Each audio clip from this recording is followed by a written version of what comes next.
All right. Welcome, Cayenne, to another MBA course on finance.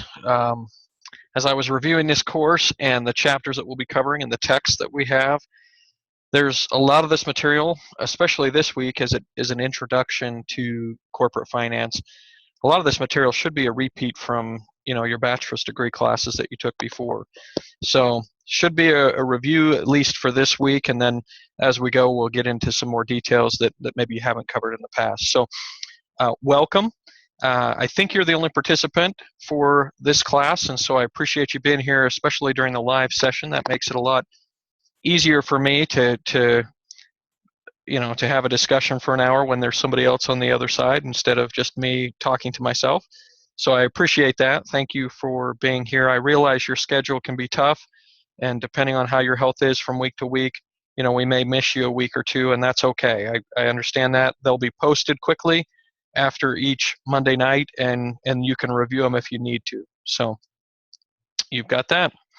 All right, so we've got 3 chapters this week that we'll cover some of the material from. Of course, an hour-long class isn't enough time to cover all the slides from all 3 chapters. It's about 100 pages of material, and it's quite a bit of material in as far as the reading and the content. You go a lot faster through these courses, in the MBA program than you do in the undergrad finance programs that you've taken. But should be pretty straightforward, like I said, and a lot of it's a review that you've already had before. So a couple things. Tonight we want to make sure and cover some of the material, some of the slides. We want to make sure and give you the information and topics that you need for this week's test. And we'll always do that each week. We'll spend some time and go through the topics that the test goes over. If it were me, I would use that time to take a quick note on the different topics that are on there so that as I read through the chapters, I can make sure to make notes specifically of the things that I know will be on the test, right? Because out of 100 pages of content, it's going to be kind of hard to remember and retain all that information. But if you have some notes on what will be on the test, you can think about and be conscientious about those particular topics so that when you get to the test, you'll be well prepared and feel like you can do it without a problem. As far as the slides, getting those slides over to you, no problem. I'll go ahead and just post them. So I'll post them as announcements so that you have them there. And you might have to remind me in future weeks because it is something that sometimes I forget. Some classes like them and want them, and other classes don't. So I'll make sure and do that tonight, though. And then if you'll remind me in future weeks, if I forget, I'd be happy to do that. So, okay, so you'll have 3 different posts with 3 different, sets of slides. Like I say, tonight we'll probably just get through the first set of slides, even though there's 3, so that'll be good information to have on those other chapters as well. So usually in undergrad finance classes, so bachelor's program finance classes, we spend a little bit of time talking about expectations for the course. We talk about, it seems like I have to talk about plagiarism every single mod. So there's some of those things that I'm just going to not talk about tonight. If you have any questions, though, Cayenne, as we go through the class, just logistics issues as far as my expectations for the course, let me know. It's pretty straightforward, though, in the course material. The course is outlined in a way that if you read, all the instructions and read the expectations for discussion boards, for example, you're going to be just fine.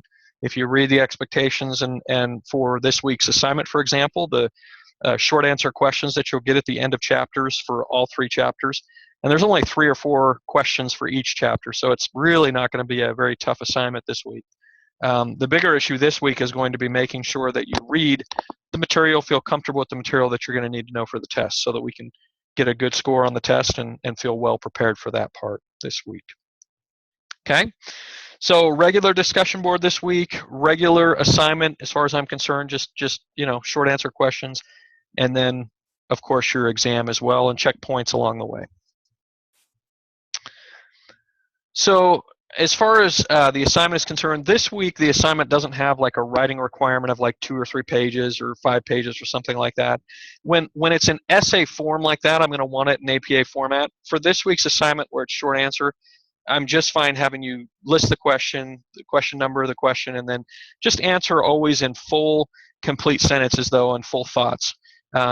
So even if it seems redundant, make sure that you're not giving one-word answers or partial sentence answers. Just make sure they're full sentences, and that you answer the question as completely as you can, right? Without giving me a lot of fluff, I'd love to have an answer that reflected the fact that you know the material from that chapter. Okay? Yeah, list out the question and then answer in full sentence. Perfect. Yep, pretty straightforward. Nothing out of the ordinary there. I don't need an APA essay for short answer questions, though, especially the ones that you're going to get this week with three, with lots of little questions. Okay? All right, so good question, though. Just a reminder, and you don't need this reminder since you already got your bachelor's from Stevens Henniger and have done this online thing for a while now, but even with all the health issues that you're, and the scheduling and things like that are going to be tough for you to balance with the rest of your life, with your family and everything else that you've got going, checkpoints can give you as much as a half a letter grade of extra credit. So I just remind people, we all know that we need to do checkpoints every day. That's something we talk about every single course, but just keep in mind that it's as much as a half a letter grade of extra credit gives you significant cushion as you go through the course, and maybe the difference of getting an A or not getting an A, right, in a class like this. So just try to find a time every day. I realize your schedule's pretty hectic, but try to find a time every day that you can make sure and do that. Well, a great goal, and checkpoints can be a really vital part of that, right? Because if you have a test that doesn't go as well, those checkpoints can make up for some of that. The other thing that I'll just mention is in some classes, professors won't allow for late work, and they also won't allow for resubmissions on assignments. I allow for both. So my idea as a teacher, having gone through, a bachelor's program at 2 different schools and then 2 different master's programs, my thought process is if you'll put in the effort, you're going to get the grade that you want from me. So what does that mean, though? Of course, it's subjective. I need to see and feel that you're putting in significant effort. So what that means, though, is if you mess up on an assignment because you miss something about the instructions or just don't understand something that happens in the assignment, I will always, in my grading feedback, support or encourage you to resubmit the assignment. Okay? So if you don't get full credit and you turn your work in on time, I'll encourage you to resubmit that assignment for additional points. Tests, I don't allow retakes. I think that's pretty standardized across your professors, but most professors, at least that I had during school, wouldn't allow for assignment resubmissions, and I'm happy to have you do assignment resubmissions. I'm also happy to accept late work. The only thing about late work that I have to be careful about is I can't give you full credit if it's not on time, right? So, just to be fair to everybody who's taking school, taking classes and going to school, we can't give full credit if it's turned in after it's due. But you still get most of the credit, and there's just absolutely no reason or excuse not to turn something in if it's not going to be on time, right? So some people just kind of give up if they don't get something in on time. I'd strongly encourage you to still get all your work done, even if it's been tough.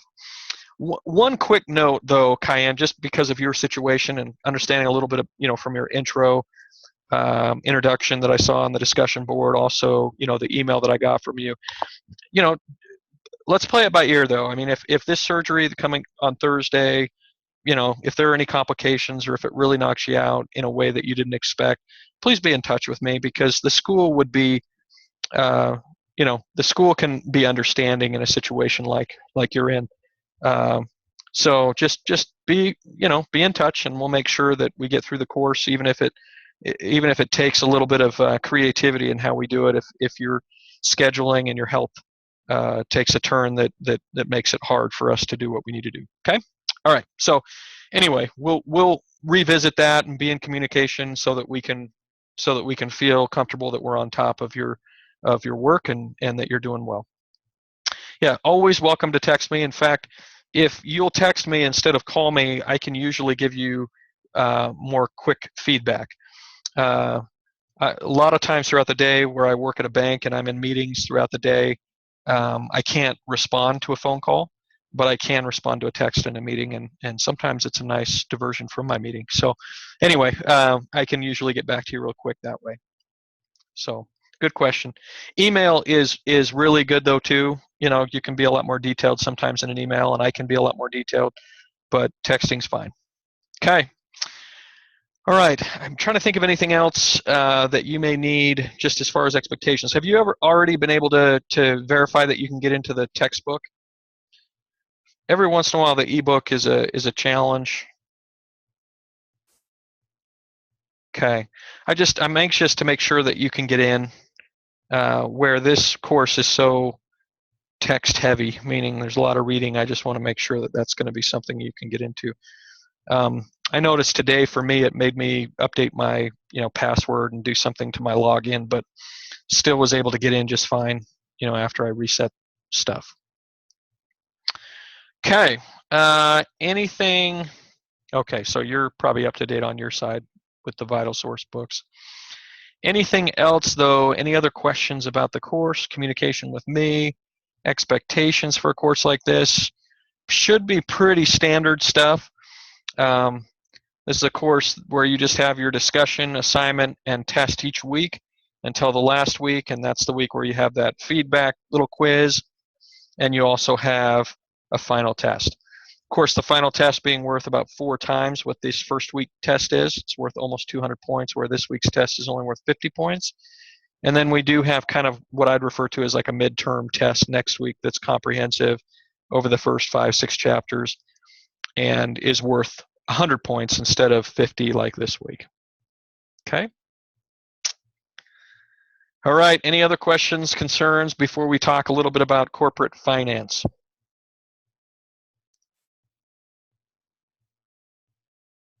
Okay. As I mentioned earlier, a lot of this material is going to feel like a repeat. As I was reading through it, it's very repetitive from a lot of the information that I teach in undergraduate finance classes that you probably already had, with your bachelor's degree, which, by the way, congratulations for completing that. So good work. Oh, and good news on the ebook as well. So you're good to go. All right. So the point, though, is chapters 1, 2, and 3, a lot of it's repetitive from stuff that you've already learned. So, for example, chapter 1 is just the formation or entity of a corporation. We'll talk a little bit about entity formation, different types of corporations, how they work. Then in chapter 2, we talk a little bit about statements, and this is kind of accounting 101, or you could call it finance 101, where we talk about the balance sheet, the income statement, so a statement of cash flow. So the basic statements that are out there, and you may not think that you remember it. I was just going to say, Cayenne, you may not think that you really remember it that well, but as you get into it, it'll be familiar to you. And we don't go very deep in chapter 2. It's just kind of a broad overview of these different statements. And then chapter 3 talks a little bit about how we make decisions when it comes to corporations. And basically the decision-making rule of thumb when it comes to corporations is to make a decision that maximizes the benefit for the shareholders of the company. Now, if that company if I'm the sole owner of a company, I'm the only shareholder, right? So if I own my own business and run my own business, I should be doing things that benefit me, right? Me financially. I'm not going to make decisions that benefit anybody else but me. The good news is, and this is kind of the free market says the idea of a free market economy, is if I'm in business for myself, and you might think, well, that's selfish, you're just making decisions for yourself. Well, actually, if I make decisions that treat my customers well, in the end, most times that will benefit me, right? So I can look at it 2 different ways. I can be altruistic and just do everything to benefit my customers. And in the end, that can really help me, right? Because more customers will be loyal to my products and services, and they'll buy more from me, and then it will enrich me, right? I'll do better. The flip side is I could be very selfish and say I'm just going to do everything because that I need to do to make as much money as possible. That could be my primary motive. And then in turn, in order to accomplish that motivation, I'm going to go out and treat customers well once again so that they bring me more business, right? So one of them you might think of and look at as a greedy, kind of manipulative motivation. And the other one is kind of more charitable, altruistic, kind and loving. But both of them can end up with the same result, because in both cases we're doing things that maximize profitability. When you treat customers right, you maximize profitability. When you treat and are motivated, for money, then you also do it as well. Yeah, no, that's right, Cayenne. And really, some people trick themselves into thinking that they're doing things out of love and out of, just trying to do the right thing. And reality is, most of us in our core are kind of selfish, and self-interested.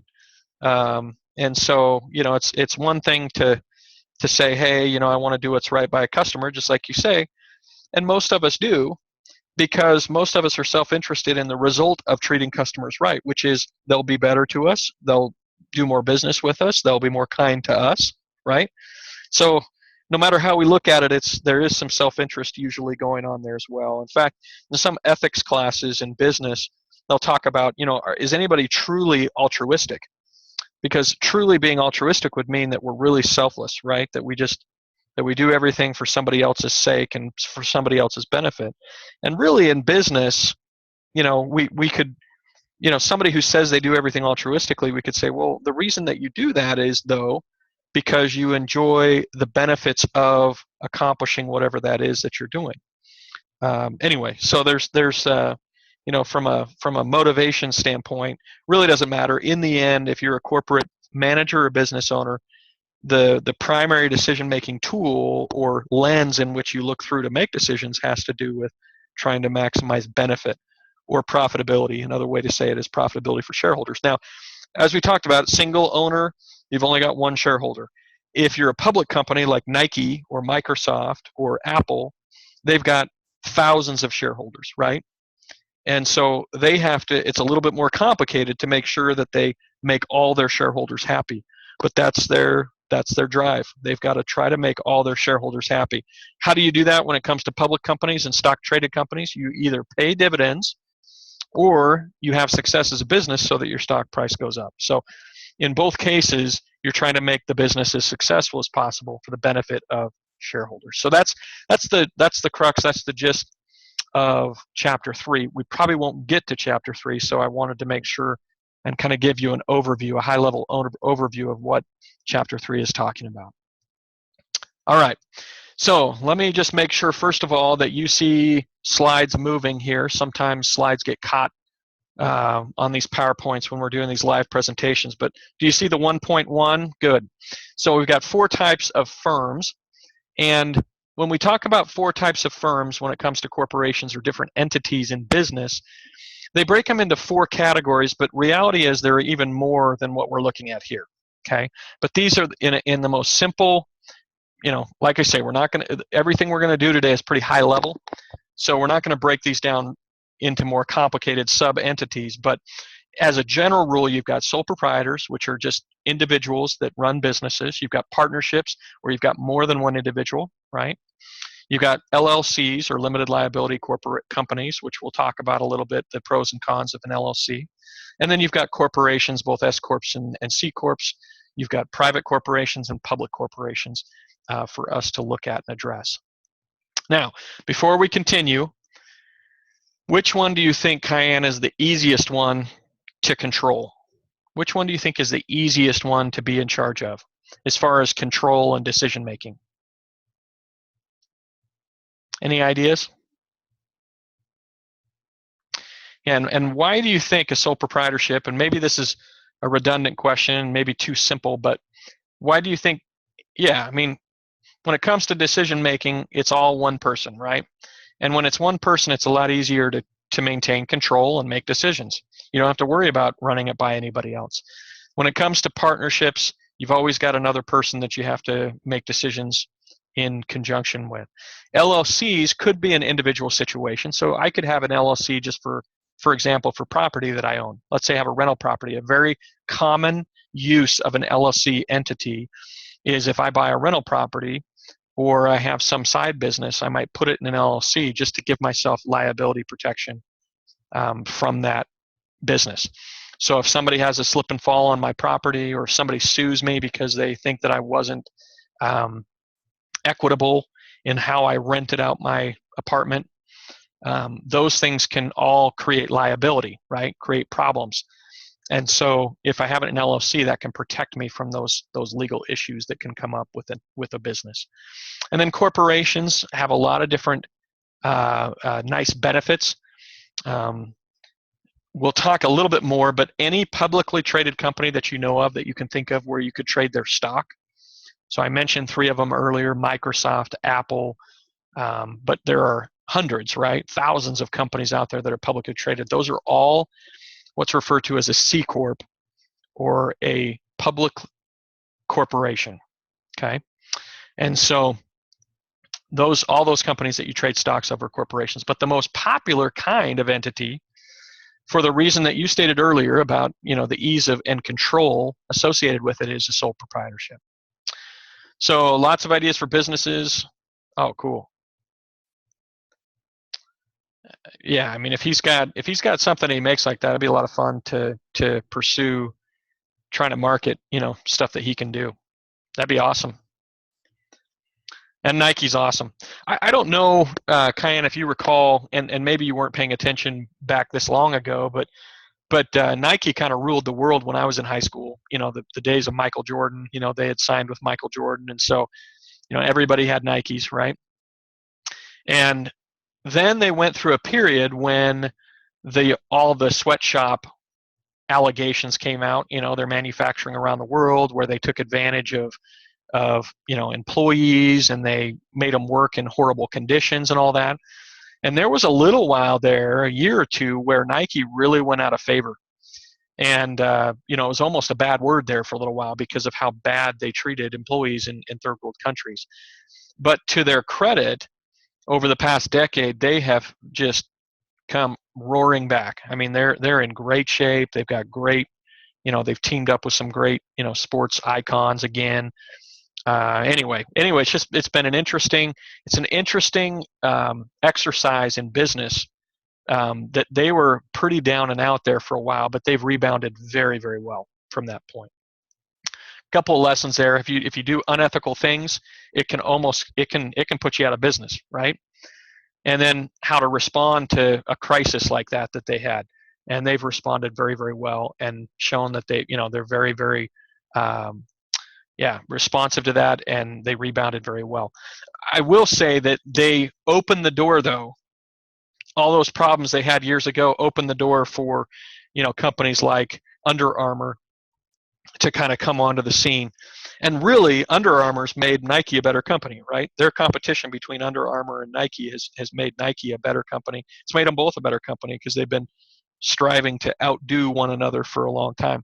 If you'd have asked me, 15 years ago, I'd have said it would have been Reebok, or it would have been Converse, or even though they've had a little bit of a comeback. But yeah, Under Armour, I don't even remember Under Armour being a company back when I was in high school, So anyway, that was a fun side note. Nike is a very cool company and very fun company to research, and like I say, great history. So yeah, Under Armour was I don't even remember them being a company or a competitor back then, but the issues that Nike went through when they kind of came out of favor a little bit opened the door for Under Armour to get as big as they are, and they're huge. They're doing a great job. So anyway, like I say, they make both companies better, though, to have that kind of competition. So it's kind of fun. All right. Got me thinking about basketball season. Now we're talking about Nike. It's coming up. I'm excited. All right. So let's look here really quick. I think this is an interesting pie chart. So of the total number of companies that are out there, sole proprietorships are 71%. Okay. Packers. You're in Texas and you're a Packers fan?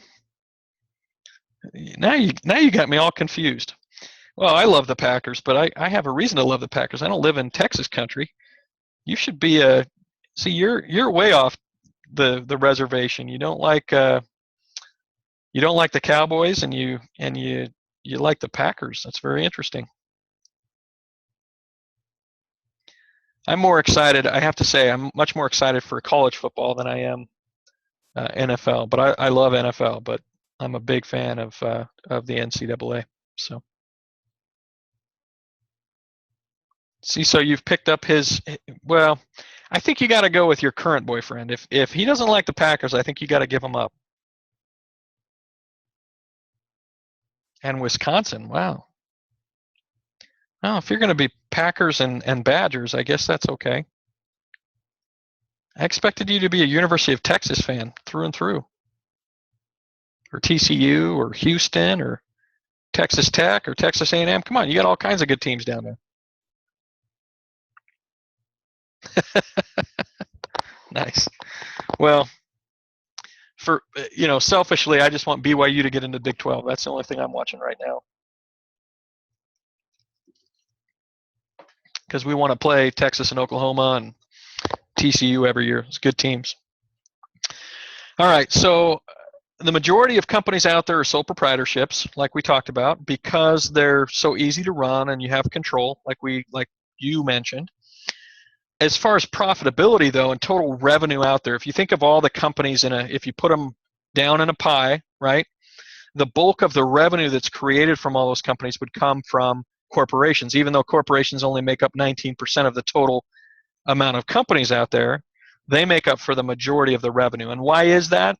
It's just because public corporations, these big corporations like Apple, okay, Apple makes more money by itself than most countries do, okay, because it's a huge public company, right?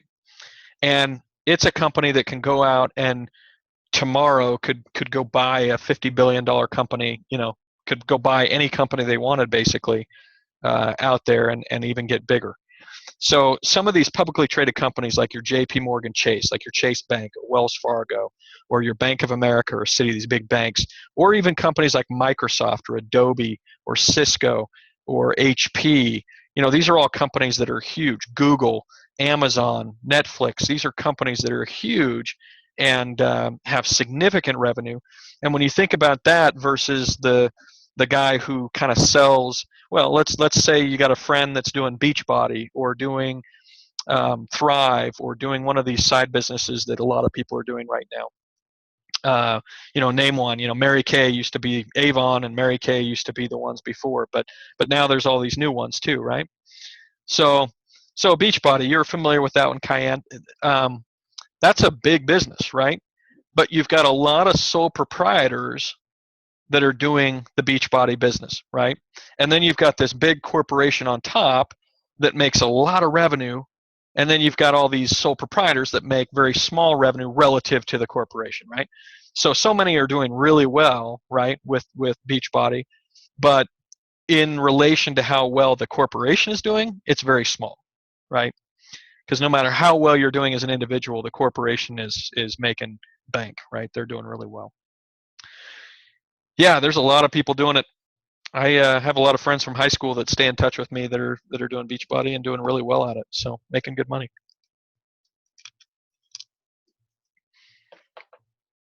All right. Are you doing like all the Shakeology and stuff like that, Cayenne, or just the workouts?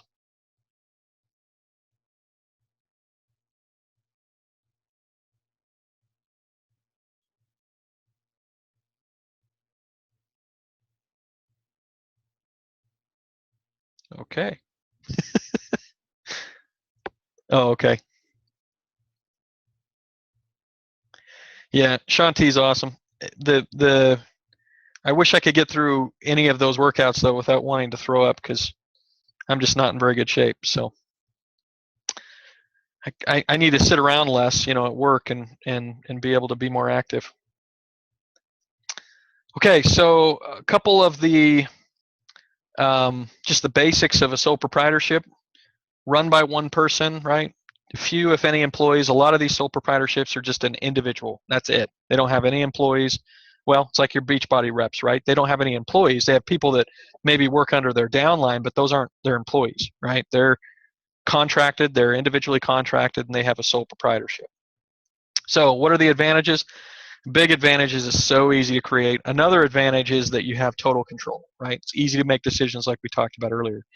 Disadvantages is that you have unlimited personal liability. If somebody sues your business, they're in essence suing you personally, right? So you could lose everything that you have personally if somebody came and sued your business. And really, there's no succession planning associated with a sole proprietorship either. If something happens to you, let's say I'm a plumber and I'm a sole proprietor plumber, and let's say I get to 65 and my body's starting to break down and I just want to be done with my business. Let's say I injure my hand and I can't work anymore. Okay. If I'm a sole proprietorship and I'm the only person in my business, I don't have any employees, my business becomes very difficult to transfer, to sell, to do anything with as a sole proprietorship, right? Because why would the next plumber want to buy my business? My business is really me, right? And my skills. So they're not going to buy me out. The same thing is true for Beachbody, right? And another example of succession that doesn't work too well. If my spouse, for example, if my wife were huge into Beachbody and she had a huge downline, if something happened to her, though, if she passed away in a train wreck, okay, tomorrow, which hopefully would never happen, right? But if something happened to her, Beachbody's not going to keep paying me, right? They're just going to promote everybody on her downline up a level, right? And nobody's going to buy her out. Nobody's going to be able to buy her business or anything like that. She kind of disappears from the line, and then everybody moves up a little bit, is what happens in those businesses. So it's a little different than a traditional business where I go and buy a Chevron gas station, and then I can sell that gas station to someone else if something happens to me. A lot of sole proprietorships don't have that ability to do it. Prepaid legal, same thing, right? If something happens to me and I sell prepaid legal, my business is over. Or if I just decide to stop working, it doesn't give me the flexibility to ever stop working. Either I work and make money, or I stop working and don't make money. Beyond residuals and stuff like that. So partnerships, similar in a lot of ways to a sole proprietorship, but you just have more than one owner, right? But the partners are still liable for the debt of the business, and they're liable for lawsuits and other issues. There's the legal liability is just split among the partners, though, now. So instead of having sole unlimited liability, now if you have two partners, you each have 50% liability in the business. A partnership does give you a little bit of succession planning, right? So if my wife and I do real estate together, we're both realtors, and we have a business that does real estate. If something happens to me or if something happens to my wife, that business can continue, right? If it's a partnership. If it's a sole proprietorship, it just disappears, okay? And it's done. So partnerships allow for some succession. They spread a little bit of the risk and expense associated with business, but they also spread the revenues of the business too, right? You have to share in the profit of the business, whereas a sole proprietor, you don't have to share with anybody, okay? So all of these have kind of their pros and cons. Limited partners and general partners, not going to go into detail on this, but they have different functionality. Then we have LLCs, which are very, very common among my clients that I work with. Most of them using LLCs for small businesses or for real estate, as I mentioned earlier. Rental real estate's a very common thing to hold in an LLC. It's a relatively new business form, in the last 10, 15, 20 years, but taken off as far as the popularity and how often it's used. So easy to set up, and it gives you some legal protection, which is always nice. You can be a partnership or an individual. You don't have to have more than one person, but you also don't have to be one person. You can be more. It's not about how many people in an LLC. Then you've got corporations, and corporations are the most different from those other three. Corporations are a separate legal entity. And why does that matter? It matters because you can bankrupt or get sued or have liability in a corporation, and it's a separate entity from your own property, your own personal property. So this is what really frustrates people about publicly traded companies, where you have CEOs that do things that aren't right, and they basically what we call corporate raiders. They take all the money and profitability out of a business, the business goes bankrupt, but somehow the guy still has a yacht, a mansion, 50 different collectible cars and millions of dollars sitting in the bank, right? Even though he bankrupted his company. It's one of the things that people are frustrated about with Donald Trump right now. And I don't want to be political, but people get nervous about the fact that he's had casinos that go bankrupt, right? He can bankrupt a casino and a bunch of people lose all their money, but yet he gets to keep his money. So it's one of those things. It's one of those things that people get concerned about and worry about, rightfully so, right? We don't want if business owners just kept going in business and bankrupting company after company, obviously that's a negative. That's a net negative for the economy. If they're highly successful, which to the flip side, Donald Trump has had a lot of entities that are highly successful, right? That are highly productive and really help out the economy. And so those are a net help, right? And I guess the question is, did he have more companies that were a net help than he did net loss? The answer is probably, but there was some of both, right? So corporations allow you to have that separation, which a lot of times business owners aren't willing to take risk unless there is that separation. And you think about the most famous and successful businesses that are out there, it was about some owner or owners at some point taking substantial risk. If they wouldn't have taken that risk, they would have never been as good as they were at business, right? And so that's where a corporation can be helpful, right? They can allow a business owner to take risk without endangering the roof over their head and their family, by doing that. Okay? So limits liability both financially and legally. So we've got different kinds of corporations. We're not going to learn about those. We've got an example problem here with C Corps and taxation. S Corps are a flow-through entity, so the individuals get taxed at their tax rates. It's the difference between a C Corp and an S Corp. C Corp has a separate corporate tax rate. S Corp has the tax rate of its owners. It's a flow-through entity, or can be a flow-through entity, so can an LLC. And you've got two different things going on as far as corporations are concerned. Corporations usually have management, and then they have executives, okay? And management is usually the executives. They're the ones taking on the day-to-day responsibilities. And then you have a board of directors, which is usually the folks that basically quality control the executives. So the board of directors has the ability to fire and hire the CEO. So if the CEO isn't running the company the way they should, then a board of directors should be able to get together and fire them and find somebody else to take their place. Okay.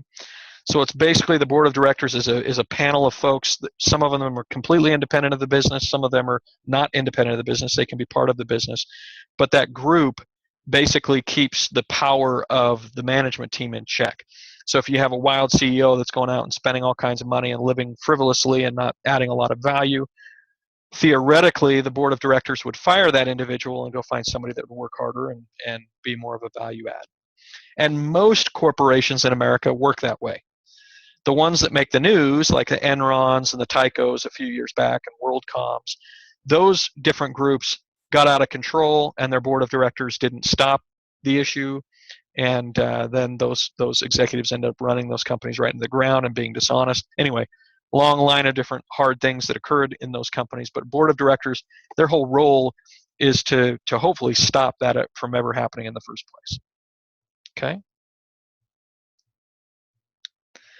Did you ever, being in Texas, did you ever have any run-ins with any Enron employees, or did you know anybody that worked at Enron back in the day? Did you work at Enron? I feel bad for the employees. Enron was a huge company, and employees ended up walking away, most of them without anything, right? No retirement. And it was because of a couple really, really greedy people at the top. So, and then there's another guy from Texas I'm familiar with. I think it was Stanford Investments a few years ago. That was a big Ponzi scheme out of Texas. And that guy was a piece of work. He was selling investments to people all over the country.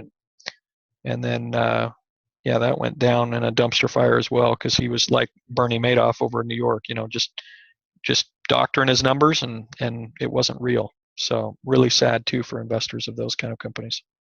All right, so here's graphically what it looks like. Here's a nice graphic that shows you, where people come into play. So the board of directors really has ultimate control of a business.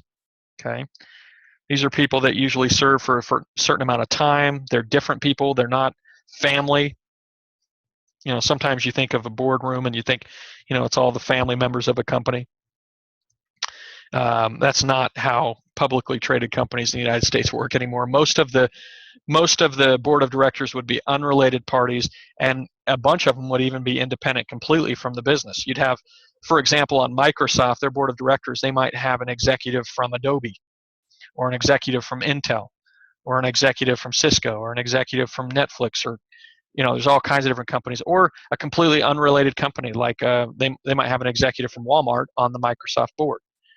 So they've got executive experience, right, management experience, and so they can help a board of directors to manage and watch after the executive leadership of the company that they're the board of. Okay? All right, so there's some information there.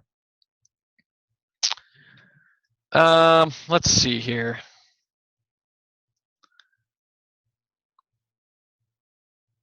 So this goes back to that decision-making rule that we talked about early on, and really this is what is at the crux of Chapter 3. But they basically just state it here to get that idea of really what it is that management is all about. Management is just there, right? Management is there to maximize the value of the shares of the company, or maximize value to the shareholders or owners of the company. And if they do anything different than that, right? If they lose track of the fact that their job is to cut costs and to maximize revenue, either one or the other, or usually it's both, right? Cut costs and increase revenue, increase sales, so that we can increase profitability overall. Because you can increase profitability just by cutting costs, right? You can also increase profitability by keeping costs the same or increasing revenue and sales. So there's different ways of getting to the same result, which is to increase profitability. But the whole idea of managers of a firm is to try to maximize the value of the company. And the way you maximize the value of a company is you increase profitability. Okay? Pretty straightforward, right? That's pretty elementary. Okay, let's go through a couple more slides, and then let's get to the material that you'll need for the test.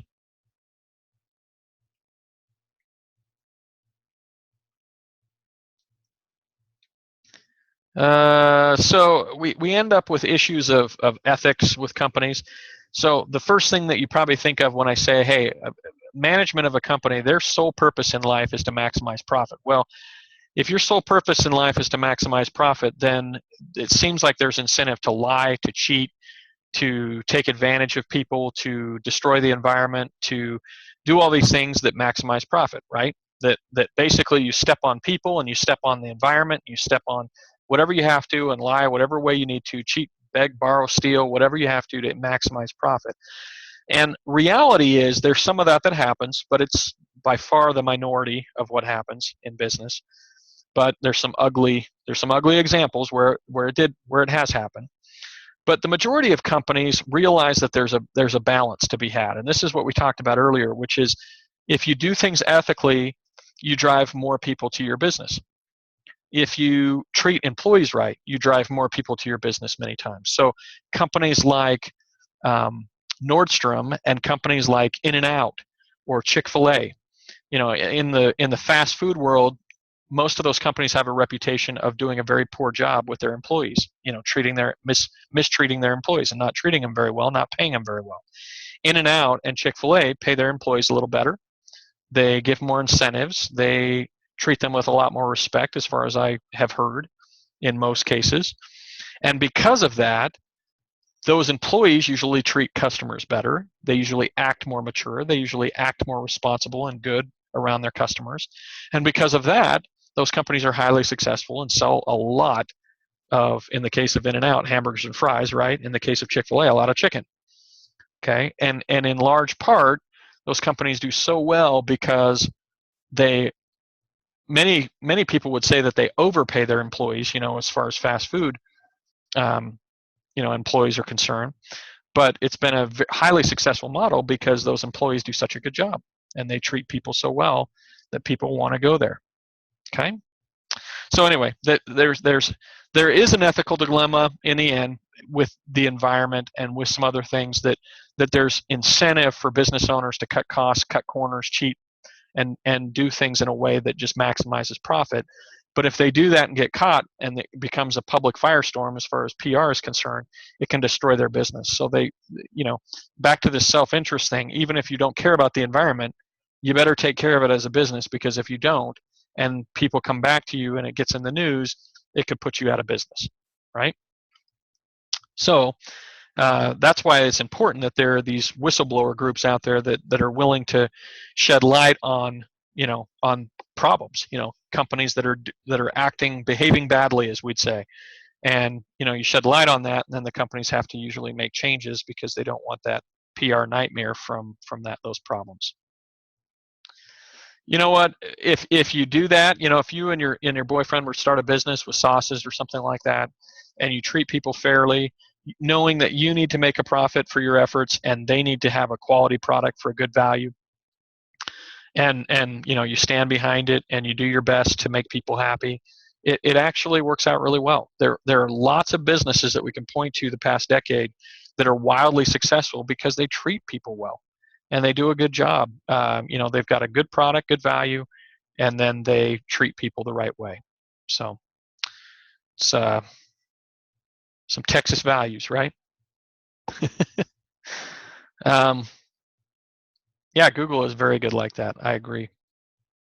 They've done a good job adding a lot of value with their product, but also treating people very fairly, I think, and trying to do what's right, in every circumstance, trying to be ethical as well. Yep, I agree with that.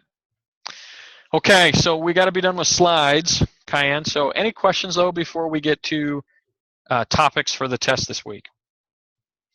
And like I say, you can listen to this again later and take notes if you want. I'm going to go through it pretty quick. And the point of it's not to give you answers. I'm not going to give you answers to these questions, but the point of it's to give you some topics so that as you read the material in the book, you'll be looking, especially for these different topics, taking a few notes hopefully on these topics, because then when you get to the test, I think you'll feel very comfortable and confident that you know what to expect, okay? So this first test has 25 questions, each worth 2 points apiece, so a total of 50 points like we mentioned. And let's just get right into it. So question 1, you're going to want to know what the basic financial statements are, okay? So it's basically going to ask you to identify which one of the statements they list is not a financial statement. Yes, all multiple choice or true false.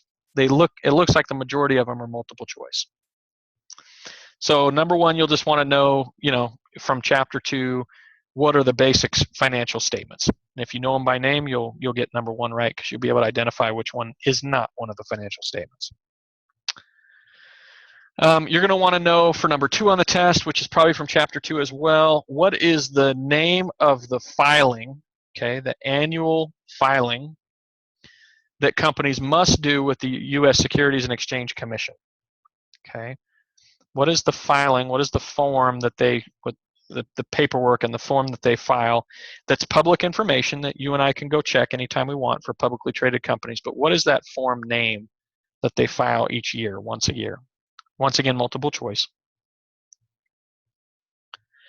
Number 3 is another financial statements question. So if you know the different financial statements, you'll get that one right as well. Number 4, you're going to want to know how gross profit is calculated. So what is the formula that the book gives you for gross profit? It's not a long equation, just one thing minus another thing equals gross profit, okay? So if you've got that down, you'll get that one right. Number 5, you're going to want to know, well, this was a different one.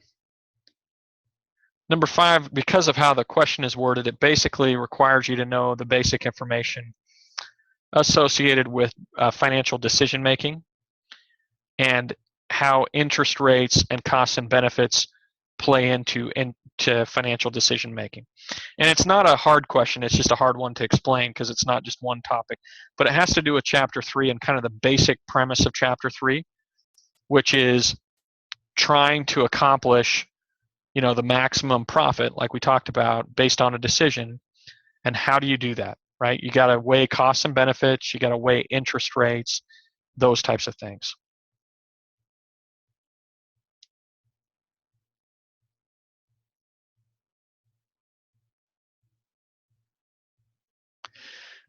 You're more detailed than what it's going to ask you for on that gross profit formula.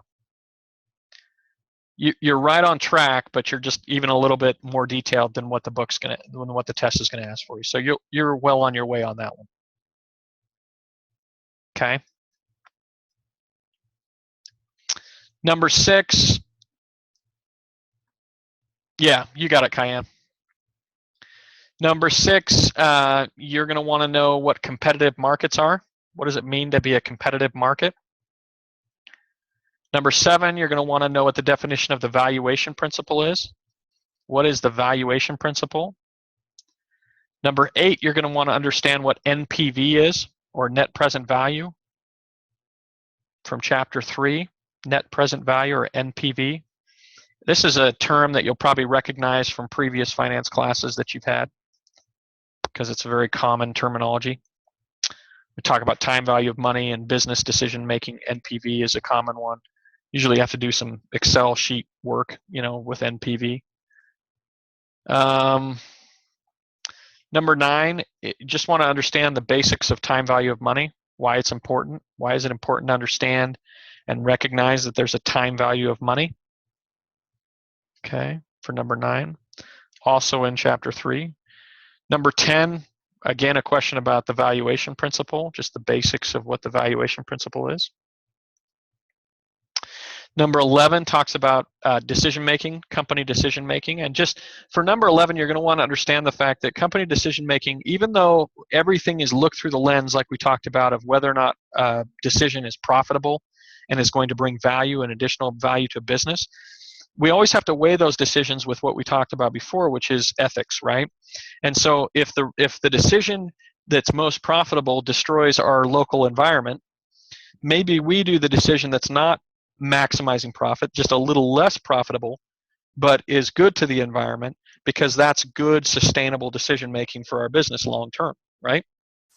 The point of this is, for number 11 on the test, you're going to want to understand that when it comes to business decision making, it's not always about just the financial stuff, right? There has to be room for non-financial considerations as well, right? Things like reputation risk. You can't put a number on that, right? You can't put a dollar sign next to reputation risk.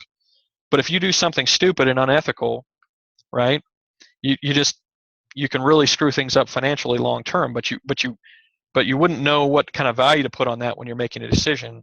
So you've got to make sure that things like that are part of your decision making. It can't just be about dollars and cents and what it looks like on paper.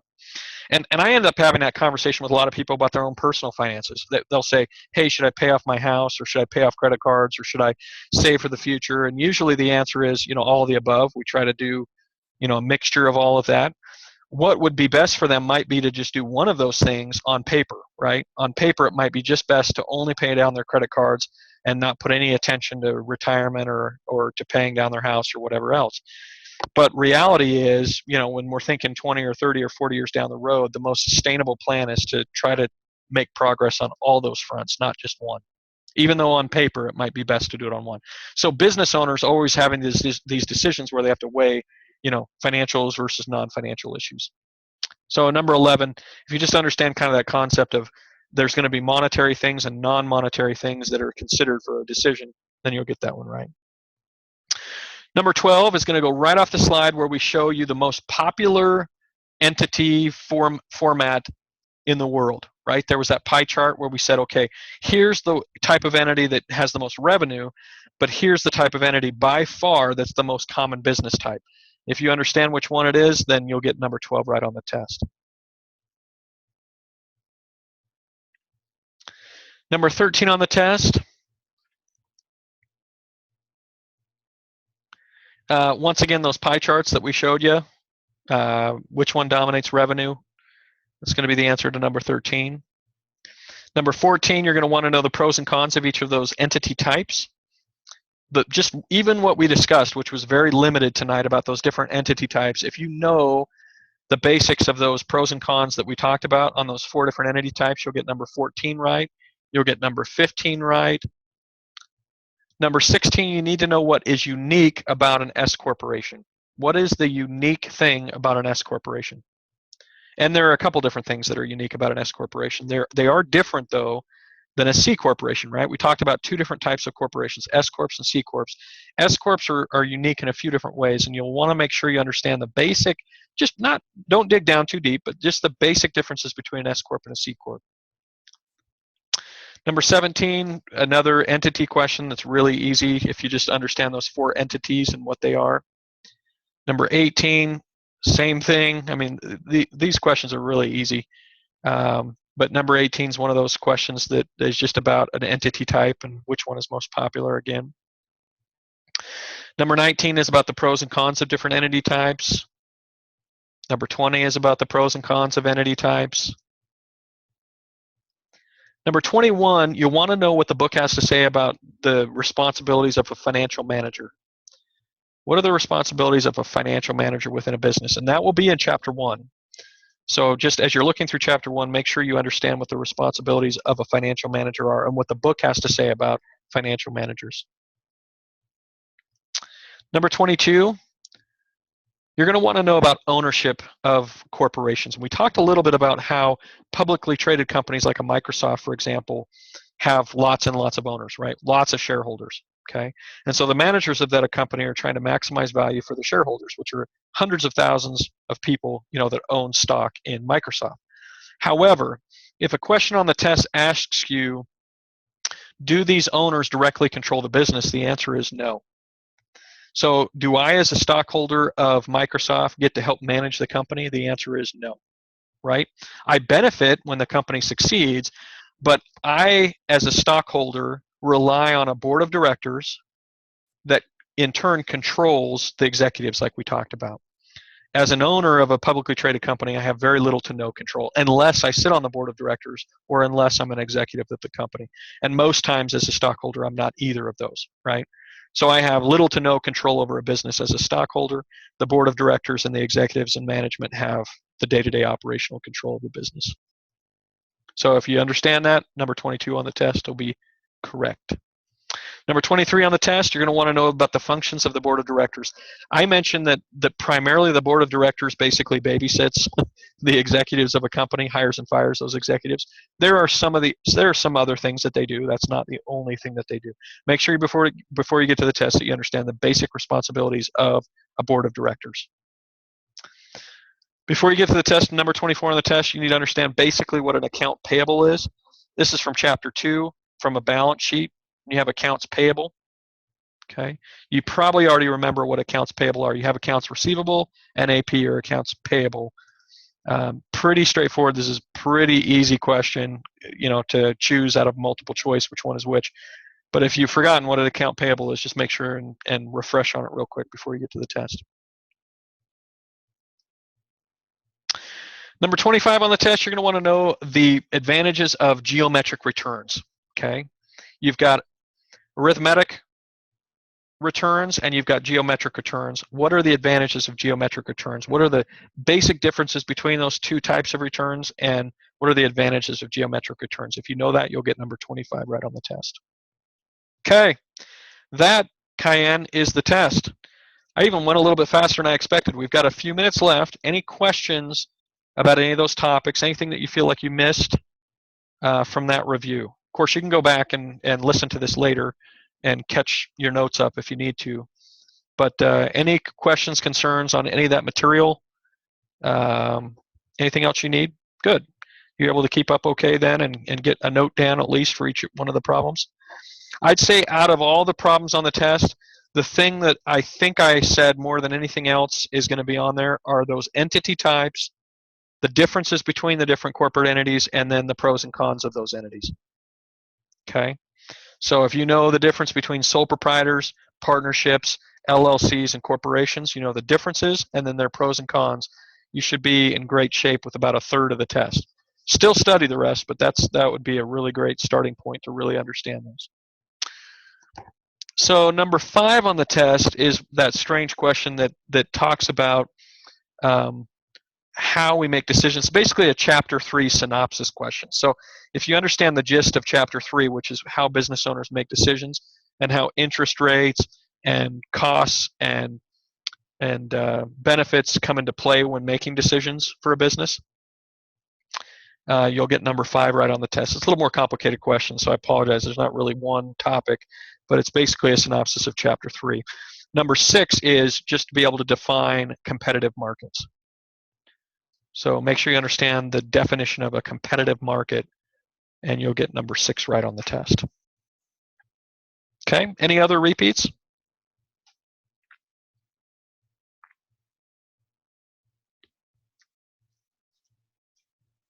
Okay, Cayenne, I appreciate you being part of this. I know based on your schedule and what's going on in your life, this is a sacrifice, so I appreciate you being here.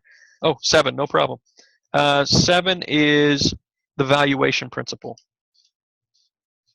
What is the valuation principle? So 6 was what are competitive markets. 7 is what is the valuation principle. Okay. Have a great night. Let me know if you get caught up on anything. Good luck on Thursday. I hope that goes well. And I hope it's successful and that you recover quick and that things go okay. So Thank you. I really appreciate it. Oh, no problem. Like I say, your story is pretty inspirational, that you're working as hard as you are. So thank you. I appreciate that too. Okay. Have a great night. You too. Thank you so much. We'll see you. Thanks. Bye.